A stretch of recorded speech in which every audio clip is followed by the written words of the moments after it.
I know I feel like I do this like every other week, but excuse time. I'm sorry I didn't post last week. The week before, we've had a little bit of drama, because life is incomplete without drama. And I was going to post last week, but the thing is, we were actually, and by we I mean all of the Wotown writers, we were considering taking a month off, just to get lives in order and whatnot, and I didn't want to make a video and then have it just like not go anywhere. So I waited, and I didn't record a video, and by the time we finally decided no, we did not want to take a full-on hiatus. A couple of us are going to take breaks, namely Caitlin, but we, by the time we figured that out, my life had gone crazy, and yeah.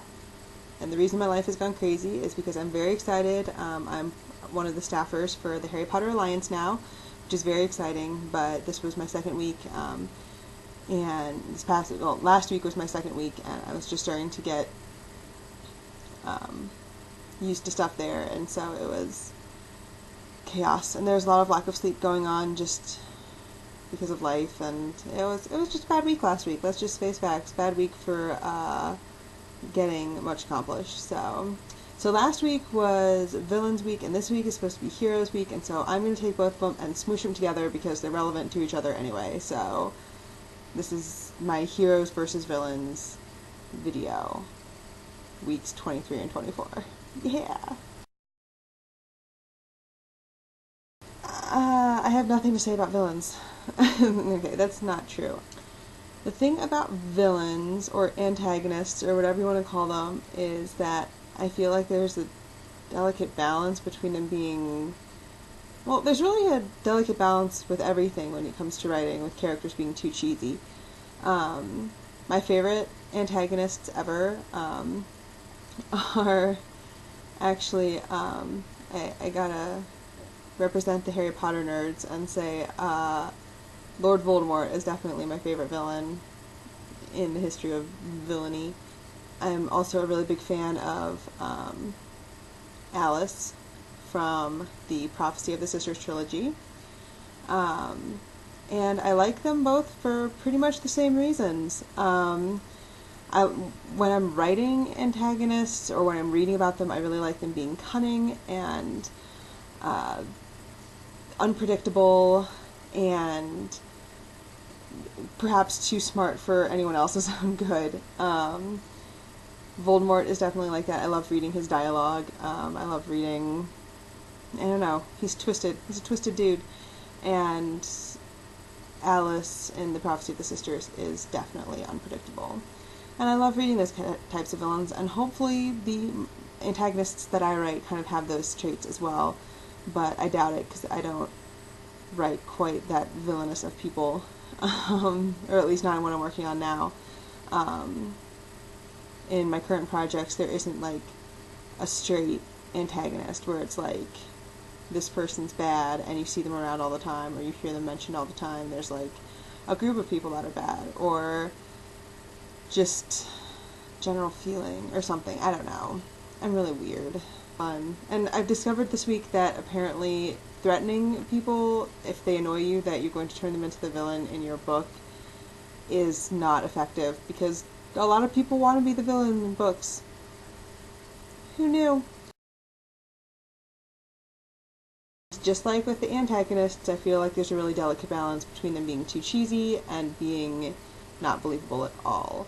Because in my opinion, if you're going to have a really hardcore antagonist, they've got to not be incredibly whiny, and they've got to have some serious balls. I'm a big fan of female heroes. That could be because I pretty much write female protagonists. So there you go. I love some snarkiness.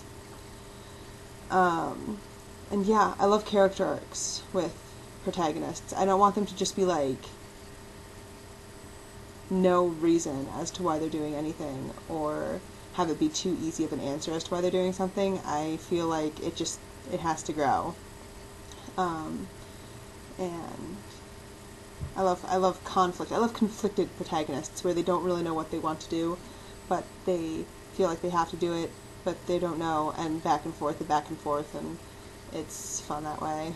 Um, Going back to Prophecy of the Sisters, well, one of the reasons why I love Alice so much as a villain is because she knows her um, her competition really well, because the hero of Prophecy of the Sisters trilogy is Leah, who is Alice's twin sister. So the two of them know each other really, really well. And Leah definitely has that struggle where she is kind of thrown into something against her will, and she has to decide whether she wants to deal with it or not. And she could take the easy way out, or she could fight it. And yeah, I love that. I love the struggle. I love the conflict. It's greatness. You know, I'm kind of glad I've crammed these both into 1 week, because I don't have that much to say about either heroes or villains. I just don't really like whiny characters as a whole, so I don't really like whiny protagonists. Or whiny antagonists, but I don't know if I've ever met a whiny antagonist, so that just seems like an oxymoron to me. I'm really tired. Really, really tired. And I've got some serious revisions to do, because I'm still working on revisions for Call to Action, and my writers group said that they think I should start sending it out for querying soon, so I also have to start drafting a query letter and synopses. And I really hate writing synopses, because I have to write like 5 million of them, because everyone requires a different length. You know, I love querying, and it also gives me a headache. And it could be because I'm really tired. Okay, I'm gonna cut this off now before it just gets completely out of control. I will see you guys in a week for more writerly fun. Yay! Bye!